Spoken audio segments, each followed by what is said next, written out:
how do you check to see if you are eligible? You've done all of these things. Am I eligible to even apply?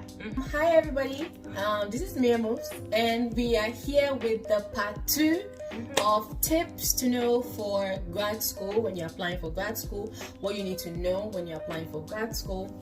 Of course, I'm here again with Naye because we just literally came back and started the part 2. You guys again. If you haven't checked the part 1 out, check it out. I'm gonna leave it here. Go ahead and check it out.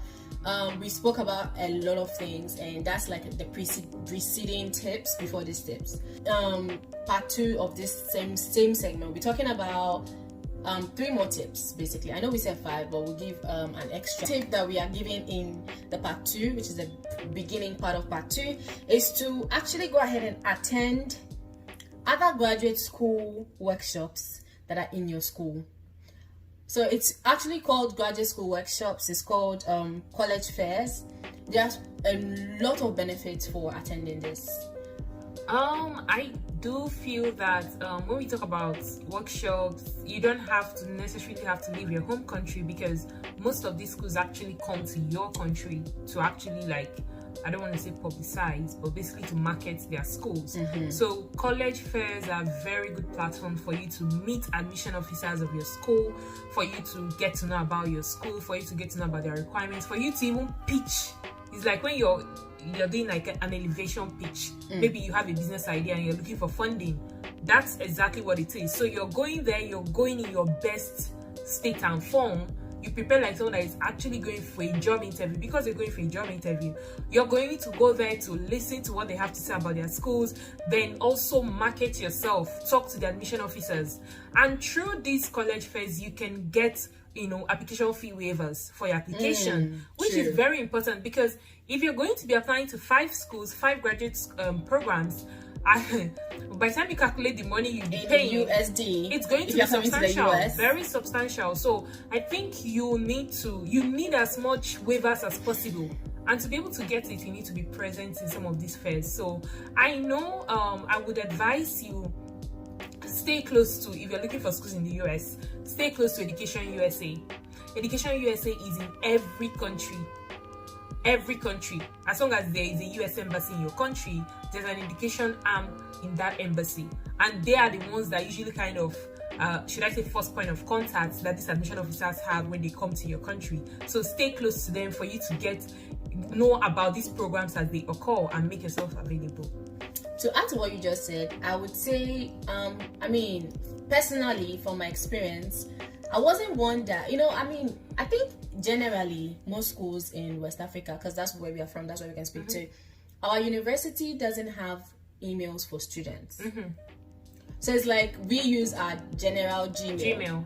It's only faculty that has like .edu emails. So you really want to be on top of your game for your emails. Be on top of your game, because you're using a Gmail account that is not that is not institutionalized or from an institution. It could give these incoming grad school recommendations as spam. So you really want to take your time and be on the top of your game with regards to your emails, and also know more about your school in terms of events that are currently happening. You don't need to be in every mailing list for your school, but put your ears on the ground. Stay on top of your game in terms of researching when these college or grad school fairs are going to be happening. At the same time, they might not come to your school, but they can give out an announcement, because I know there are bulletins that university give out to some students, or like on the notice board that, you need to join this meeting online or apply to so and so. Be on the lookout for things like that, because I personally was the one who actually went to the Center for International Affairs in my school, like, okay, this is what I want to do, what are your resources? I went to seek for the information. Unlike other schools where they bring the people to you and organize a fair, in cases where they don't organize a fair, go ahead and ask these bodies or these institutions or these societies within your school, hey, this is what I have in plan. Could you direct me to the right person to talk to? Hey, this is what I have in plan. Could you direct me to like the international relations officer or somebody who can actually lead you to the right path? Because at the end of the day, how bad you want it determines how far you go in terms of True. requesting for this information, right? Actually, the second point that we would be giving, which is the fifth point, is to select the about 3 faculty members that you would like to work with. And there are a lot of reasons why you select more than 1 faculty members, because at the end of the day, you might find one super interesting, but don't you need backup faculty? How many faculties did you select, and what informed your decision to actually select these faculties? Actually, mine was kind of a peculiar case, I would say that, because even the faculties that I actually, identified as people I wanted to work with, I'm not eventually working with them. Yeah. I kind of got funded from a whole different source, and I'm working with different faculties at the moment. But that's a very important aspect of the application. Even before you send in your application, even if it's not for funding, even for your admission, you need to know, okay, these are the faculties in my department, these are the faculties in my program, and these faculties, whatever their work aligns with my interests, what I want to do. Once you've identified that, try to look at their publications, things that they've done in the past. Just have a general idea or overview of what they are into. And these are things you can also point out in your application, like what piqued your interest or what made you interested in the school. I've been able to speak to this, or I've been able to you can send an email. You can send an email and even get a response from them. True. You can do that. Very but true. I was able to identify like 2 faculties in my program when I was applying, but like I said, I eventually didn't work with them. I got funding from a different source. So if you want us to do a video on how to reach out to a faculty of interest, let us know. You can write that in the comment down below.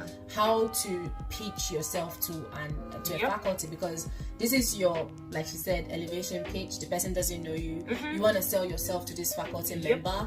How to do that, basically we can do a video on that. Basically, and they're very busy people. You're not the only one emailing them, so you need to stand out as much as possible, and you need to go straight to the point.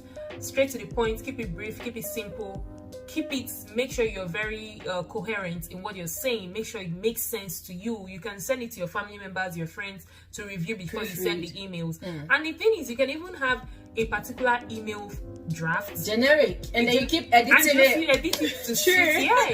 Because as long as it's not like you're going for different graduate programs. You have a particular graduate program that you're looking for in different schools. So in as much as you identify different faculty, just have a generic mail that you can now tweak to suit the professor or the faculty that you're sending it to every point in time. Very true.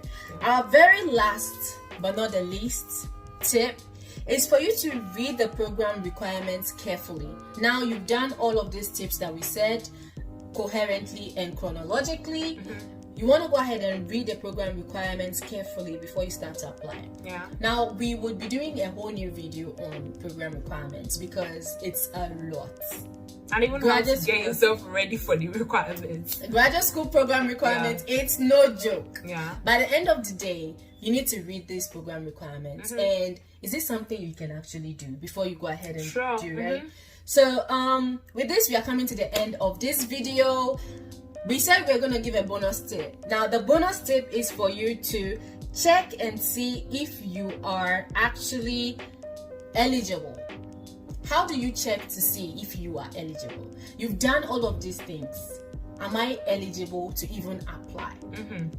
What would you say you can give them? I personally would say sell yourself as much as possible. Sell yourself. Listen, you might have coached some primary school child somewhere, and now the child didn't want to drop out of school because of the coaching you gave. Sell yourself. Listen, that is volunteering, right? Tell the story. Tell the story. At the end of the day, the tip is be unique. They are busy. They are looking at lots and lots of applications. Sell yourself. Listen, sell yourself as much as you can. Emphasize on all of the good that you've done. Listen, people could do the listing like, I helped this child cross the road. I'm just giving an example. But then they are going to tweak that, help this child cross the road. They're going to be like, wow, you really did that? Community development. Listen, So go ahead and sell yourself as best as you can. Well, I think that when it comes to eligibility requirements and things like that, definitely the school must have listed, or any school you're looking at must have listed like their program requirements. Okay, for instance, you can say if you're going from a BSc to a PhD, you need to have this certain CGPA, you need to have this GRE score, whatever. They must have listed their requirement. But your eligibility too would also have to tie into. So when you've looked at your curriculum, what I would say, which is the reason why I would advise that, applying to graduate school requires a lot of research, a lot of reading, a lot of research. You're not going to get out of because you're applying to get in. You're not applying to get bounced out. Exactly. So you need to do everything to get in. Exactly. Even if they are getting hundreds of applications, you want to be considered. Right? You want to be considered. So I would say look at your program, your curriculum, like what you're eventually going to be doing. Look at your background, where you're coming from. How can you, as much as possible, because when you talk about eligibility, how can you as much as possible adapt in that environment? That's, you would know that you're eligible if you look at that. How can you as much as possible adapt to that program? Because even if, like in her case, that she has been doing chemistry up until her MSc and then her PhD, for someone like that, it's a bit easier to kind of say, okay, I'm eligible for this program. But if you're someone who is making a switch, right, you need like to from be your mathematics to data analytics, so you need to be able to make yourself eligible even before you get into the program. We're going to be talking about it, hopefully. We would, like definitely. Online courses, things that you can do to just make sure that you're eligible for the program, that you're qualified. You're going to be having video interviews, Skype interviews eventually, and some questions that would come up is on what have you been doing to build your skills to fit in or to adapt to this program if we accept you. Exactly. So you need to actually make sure that you look out for that. Well, wisdom and nuggets from Nenye. So with this, we are coming to the end of this series. Yes, guys. What to do and prepare yourself when you're about to apply to grad school. Grad school, we mean MSc, PhD, and whatnot. So I hope these tips have been really helpful. Please watch the part 1 and then the part 2 to be able to understand. And subscribe. Like, share. Yeah.